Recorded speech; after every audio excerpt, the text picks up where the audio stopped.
loving that.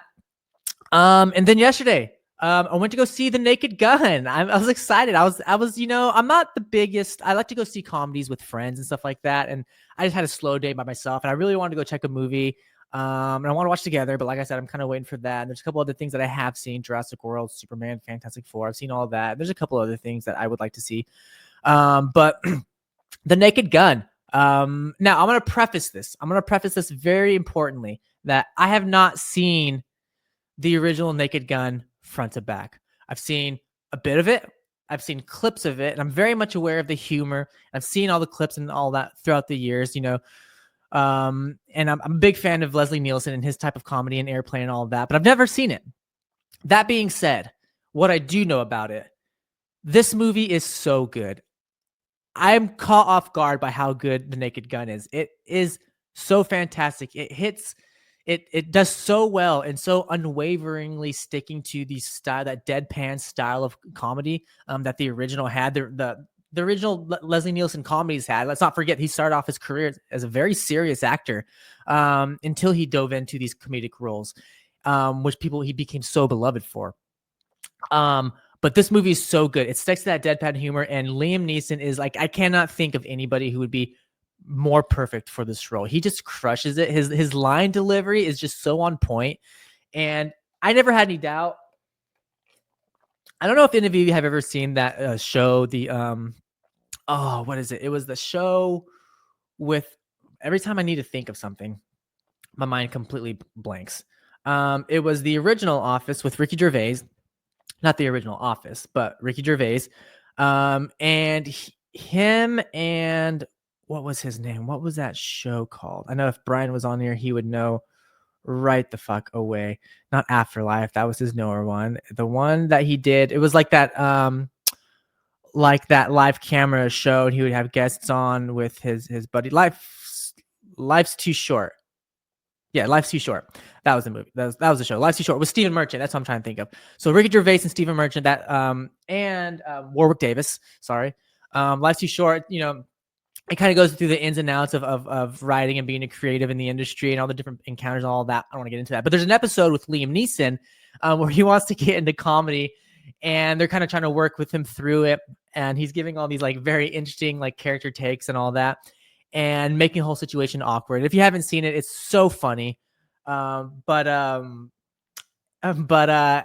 from that point, I knew like, oh, Liam Neeson's got something like very specific to him when it comes to comedy, and it totally shines through in that very same deadpan comedic type of way. I think that they do a really good job of taking what was good with the original movies, but implementing like the new action, what they're able to do with these different set pieces and cinematography and all that. And they hit on the point. Some of these fight scenes and these action scenes are so great. They're so funny. Pamela Anderson, I gotta say, for coming off of the Last Showgirl and moving into this, I am really loving what Pamela Anderson is doing with her career. The pivot that she's taken into just diving into some really good, like, you wouldn't think that this is a meaty or juicy role, but she takes this role, and just as much as Liam Neeson shows up, she shows up the same amount. She is still playing into that bombshell kind of that vibe, which kind of is fine. It makes sense. It's Pamela Anderson. Who gives a shit? She's fucking cool. She's hot. She's cool. I also love the fact that they began dating throughout the filming process of that, and they're now like in a relationship. Like, I love the fact that these two are like in a relationship now. I think it just kind of adds to the whole kind of what has come out of the good that's come out of this movie. So Pamela Anderson, she's fantastic. Every time she shows up, her what she does, there's this part where she's got to get on stage and kind of create a distraction, and it's so funny. It's so good. She does such a good job of just going fully in.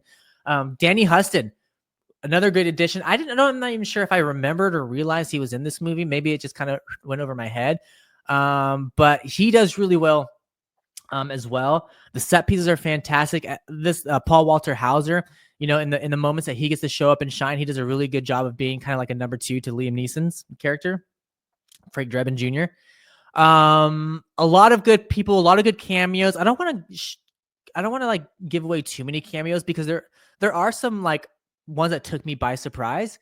I was not expecting. A little bit in the more middle, and then towards the end, you all know what I'm talking about when you see it. But yeah, this movie was good. I really, really, really recommend seeing it. Don't sleep on it. You know, I know.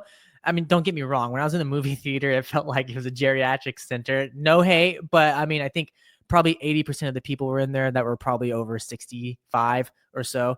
About aside from like me and maybe a couple other people.